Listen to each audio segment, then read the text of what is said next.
Hello, beautiful ladies. It's so good to be with you tonight.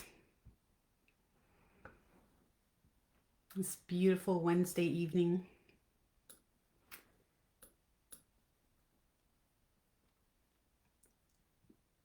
Before we begin, let's take a nice deep breath together.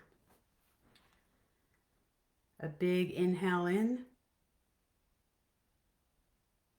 and let it out. One more time in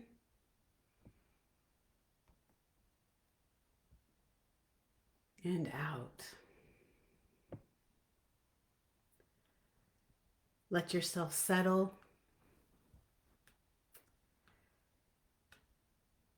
And I know life can be so busy, and just taking this moment, this time for yourself, just is so important.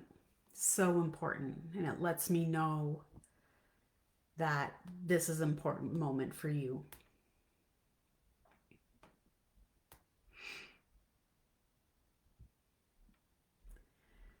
Maybe you're longing for peace. Maybe you're longing to feel like yourself again. Whatever brought you here tonight, I'm so glad you're here.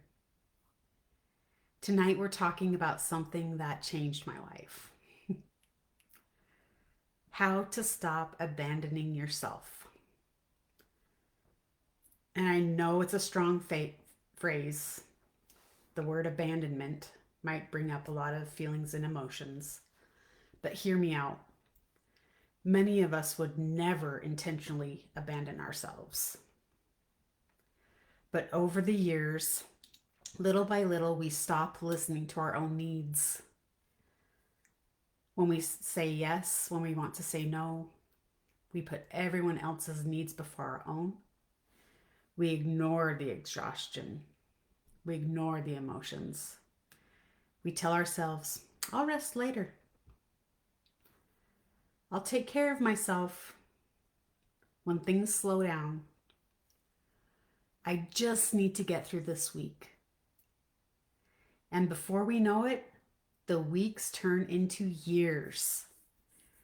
And one day we wake up and we think, how did I get so far away from myself? And that's self-abandonment.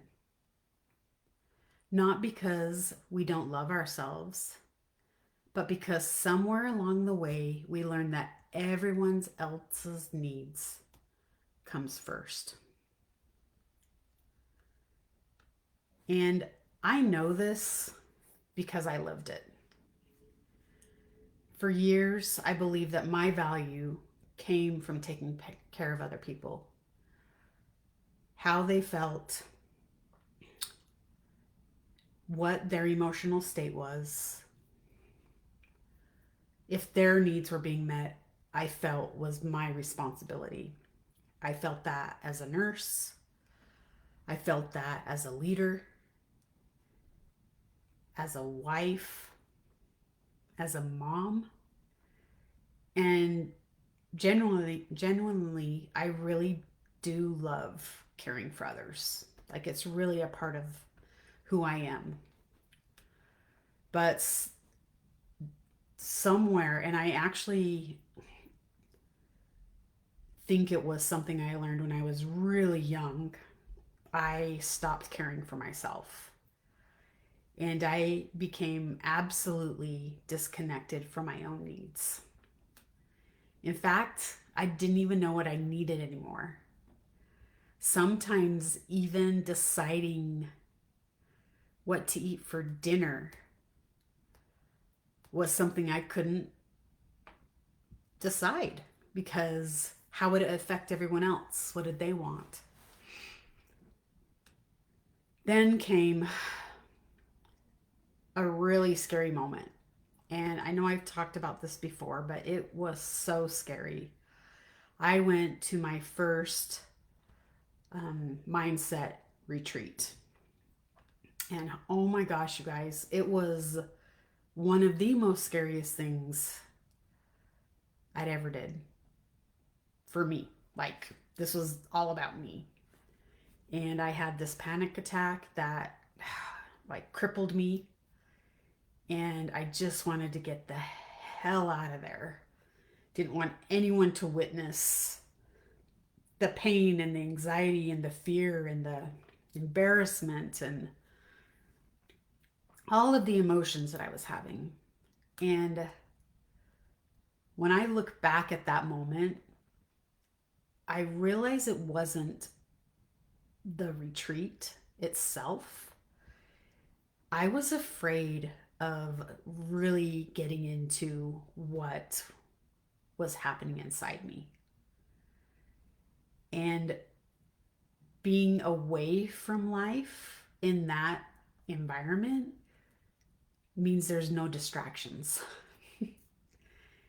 And distractions are a beautiful tool at helping you stay disconnected. And I was meant to sit with emotions that I'd pushed away for years. And I am so grateful that I stayed. So much gratitude for that day. And it was one of the biggest gifts that I gave to myself. It was the investment of it. It was the time and the energy and the work that I put into it. So much gratitude. It really became the catalyst to me beginning to come home to myself. And I want to take a minute to really discuss why this self-abandonment happens. Because we don't just wake up one day and say, I don't care what I think, or I'm going to ignore myself. We actually learn it. And maybe you've learned that being the good girl meant keeping everyone happy. Maybe you learned that being strong meant you never asked for help. And maybe you learned that love had to be earned. Those lessons become patterns. And those patterns become our normal. We stop asking, what do I need? Instead, we ask, what does everyone else need from me? Does this sound familiar to you? Here's what I've discovered. Choosing yourself does not make you selfish. It makes you healthier. When you care for yourself, you have way more patience. You have more energy. You have more joy, and more presence. You aren't giving people what's left of you. You're giving them the healthiest version of you. And it really is a gift to everyone around you.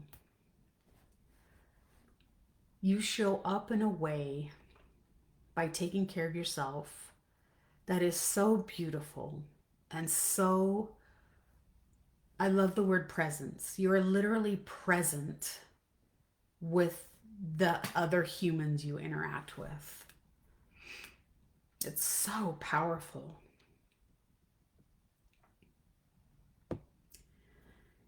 And we're going to talk tonight about 3 ways that we can stop abandoning ourselves.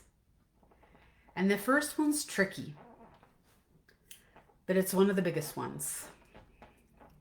It is listening to yourself every day. Spend 5 minutes asking yourself, how am I feeling today? What do I need today?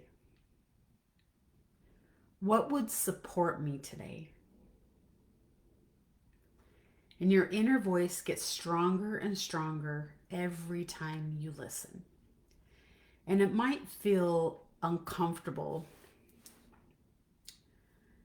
sitting in silence as you ask yourself these questions.